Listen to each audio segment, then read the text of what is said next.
So, The Rise of Skywalker is right around the corner, and I want to take a moment try to talk about what the sequel trilogy was trying to do. So, I know there's a lot of mixed opinions about the sequel trilogy. I mean, hell, I just got off Facebook on a Screen Rant post that said, hey, there's evidence that Rey is a Jedi Master now, and people just tore the living shit out of that post. In fact, it was glorious. And that kind of reminded me that there's just a lot of people that just doesn't like Rey, not because she's a whammon or anything like that. It's just because she's a poorly written character. A lot of people in the fandom menace has kind of said that Disney made the sequel trilogy with the hopes of they can just strap the Star Wars logo on something and it would just sell like gold. Like, it doesn't matter what the story is, or it doesn't matter what really happens at Star Wars, therefore it's gotta sell, right? Well, Computing Forever recently did a video on his thoughts about the Rise of Skywalker D23 trailer, and what he said is true.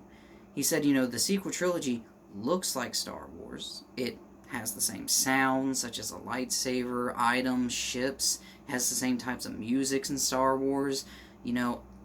It looks like a very good Star Wars copy, but it doesn't have the same feel of Star Wars. Look, why was Luke not really in The Force Awakens? Easy, because Kathleen Kennedy didn't want him in there.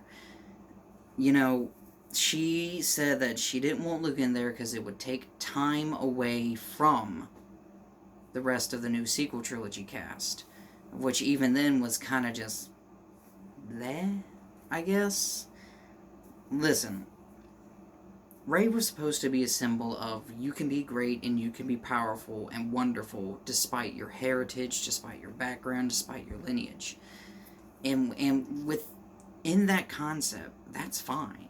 That's a good story, but the problem with Rey is they just give her powers just because. They just said, okay, she needs to do this now so this can happen. She needs to do this now so that can happen. Oh, we can't have our icon, our hero, lose against the bad guy, so we gotta have it where she wins. Look, after The Force Awakens, there was a lot of mystery behind who is Rey? What is Rey? Why is she so powerful? Why can she do, is she the daughter of Luke? Is she the daughter of Han and Leia? Is she like, a clone? Or, there was a lot of what ifs about her, mainly because they wrote her to use the Force so perfectly and so proficiently that a lot of people were just like, who is this person? But unfortunately, when The Last Jedi came around with her character, it just killed off all those theories. Now, yeah, there's still a lot of people who are curious about her, but I definitely say that the hype to figure out who she is or what she is has died down incredibly. A lot of people just view her as a Mary Sue character now. And, now that she's a Jedi Master in the Star Wars timeline, well, when there's no Jedi alive to really appoint you Master, and when there's no, people to really oppose you on being a self-proclaimed Jedi or a self-proclaimed Jedi Master, well, I mean, what can you do? As far as you're concerned, you are a Master because you're the only one left alive. You see, there's a difference between Luke rising up and Rey rising up. Now, we don't know much about Luke's academy, canon-wise, with the Disney version. Now, it's been hinted that apparently Ahsoka might have helped him, and maybe Ezra, but we're still very unsure about that. But in the EU, Luke wasn't the only Jedi. When Luke started to come back around and try to reform the Jedi, there was a lot of Order 66 survivors who did come to Luke and go, hey, we want to help you, we want to help rebuild the Jedi. So, Luke had a lot of help in that time period, to help, he had a lot of Jedi survivors who helped him build the Order again, like Quillen Voss, for example. And then, I know the canon answer, the Force Ghosts were helping Luke.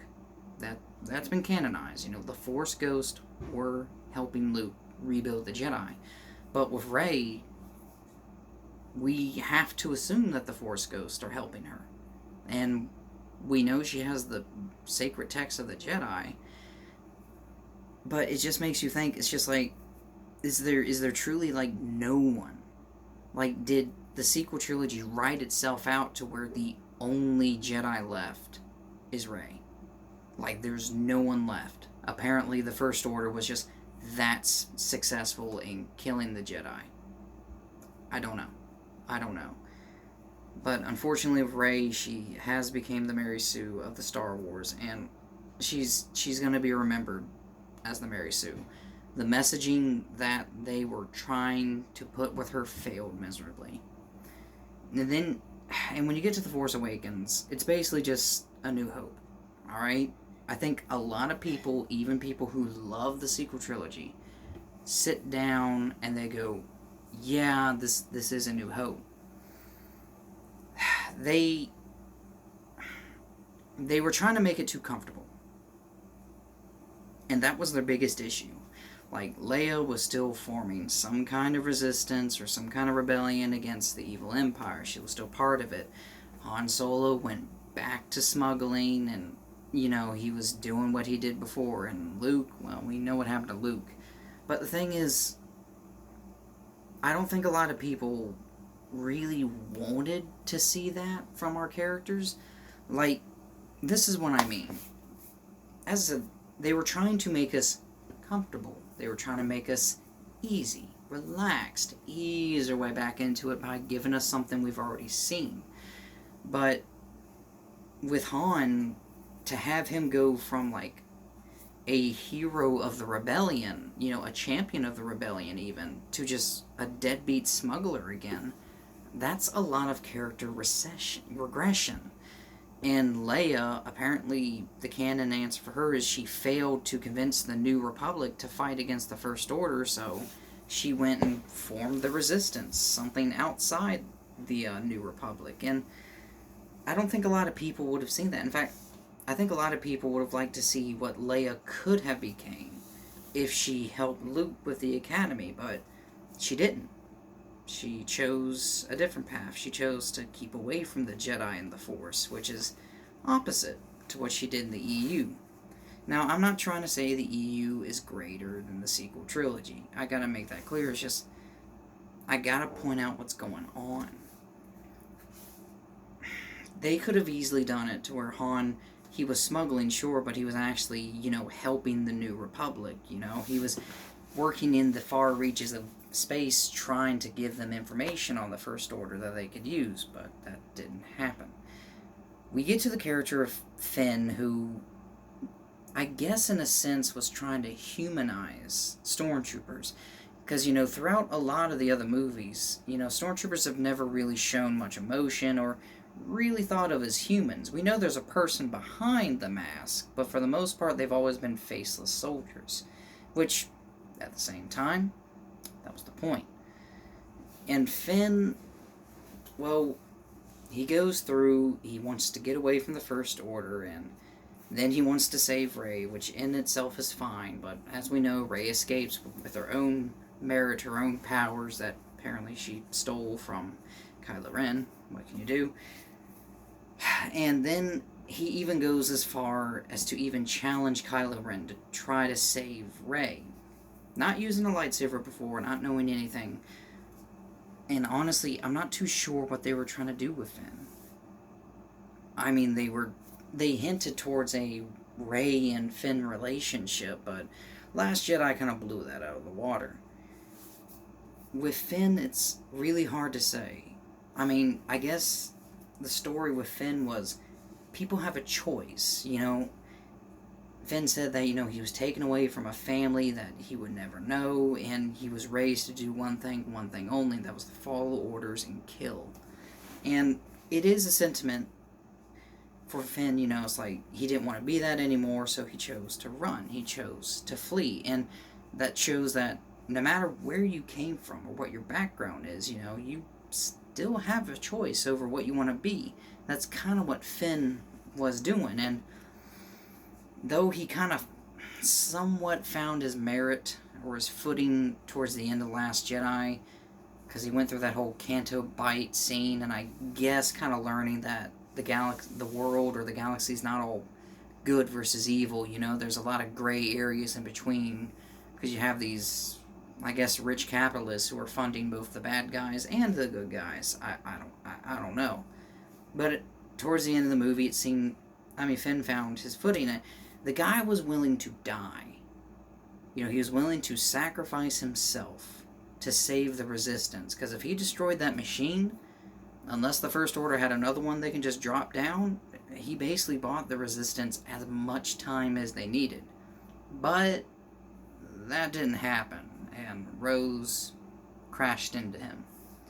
The story of Poe, though, is an interesting one. I'm kind of really confused on with Poe.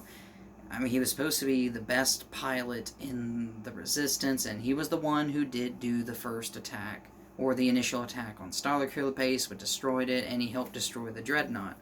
You know, the fleet killer in The Last Jedi, but throughout everything else, Poe just was treated as a hotshot.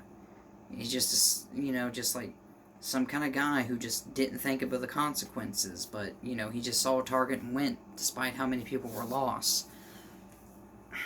And I guess towards the end he kind of realized, okay, you know, sometimes some things aren't worth the risk. I guess. You see where I'm coming with here, folks. The Sequel Trilogy, now that I'm actually sitting here and talking about it and kind of going through it, it's really hard to figure out, what were they trying to do?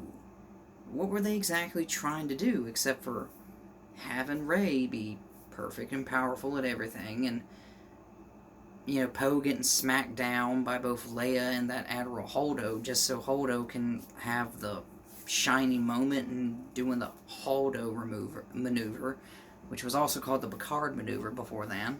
There you go. And Finn, I mean, he's just a stormtrooper turned rebel, I guess. It's kind of hard to really figure out what the hell they were doing. And with the original characters, they basically bastardized them. You know, Leia was denied a noble death. Han was denied a noble career, per se. And Luke was denied the rank of Jedi Master. Now, a lot of you might say, but he was a Jedi Master. He just turned it all away and said no, but that's the point. If anything, the Sequel Trilogy has set it up to where the original heroes fail. They fail in their war. They fail to bring back the Jedi. They fail to stop the Emperor, because since Palpatine's back, which I've already done a video on the issue with that, you know, they failed to stop everything. So it was up to the Sequel Trilogy heroes to be the heroes, so that Rey could be the savior and the return of the Jedi. And I get... The Act Man said in one of his videos that Disney is trying incredibly hard to get away from the George Lucas era of Star Wars. Now y'all could say, but look at Rogue One and Solo. Those were based on his creations. Yes, they were. But Rogue One only had original characters in it for a short time. A lot of the other characters were just, you know, there. You could say, but the Stormtroopers are everywhere. Yes, and George Lucas created or helped create Stormtroopers, but they're not unique characters, you know? They're soldiers. Just like the Rebels. They're soldiers. And when you get to Rogue One, it had nothing to do with the original cast or the original heroes. It was all about this new cast who sacrificed themselves to get the Death Star plans. And Solo, they really were hoping that Solo would take off and people would buy into this new Han Solo, because then that would mean Disney would have their own Han Solo, and if Solo was successful, that probably means they would have their own Princess Leia and their own Luke Skywalker, that they can make spin-off movies and make it kind of trying to turn the characters to their own. Computing Forever, Act Man, and a lot of the fandom menace are correct. Disney they were so focused on this messaging and sitting here talking about it and thinking about it. It's like the messaging took precedence over the story.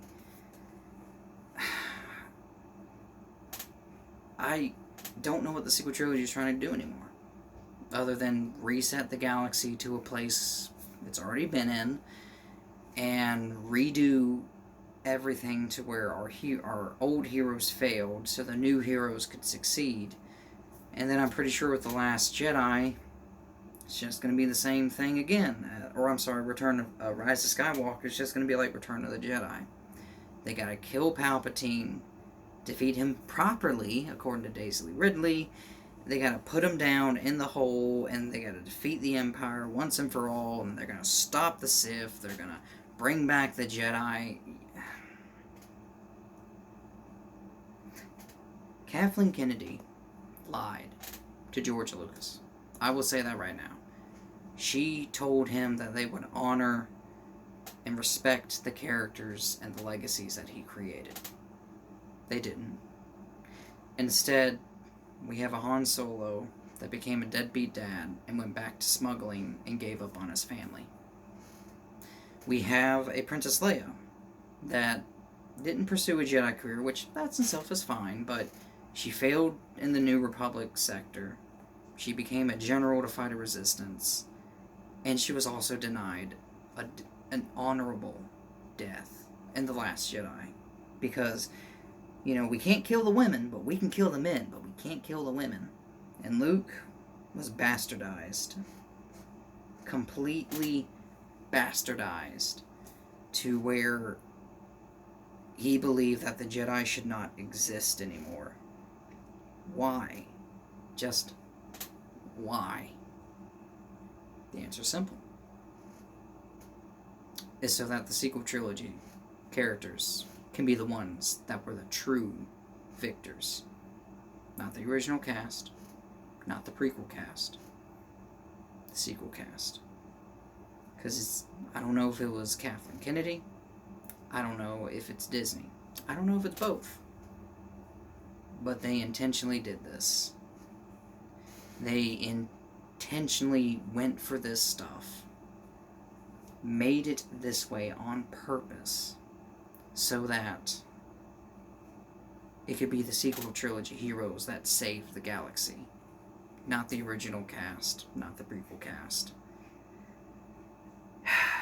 I'm sorry, guys. I'm sorry if this video was boring. And I'm sorry if I seemed like I was ranting a lot. It's just, I want y'all to think about this. What has the sequel trilogy added, storyline-wise? What have they done for the Star Wars movies? I mean, truly, what have they added? Have they added anything story-wise? Have they helped flesh out the galaxy even more? Because it doesn't really feel like it. It really doesn't feel like they've added anything. If anything, it just feels like they've reset everything just so it could be their heroes, the Disney heroes that save everybody, instead of the George Lucas heroes.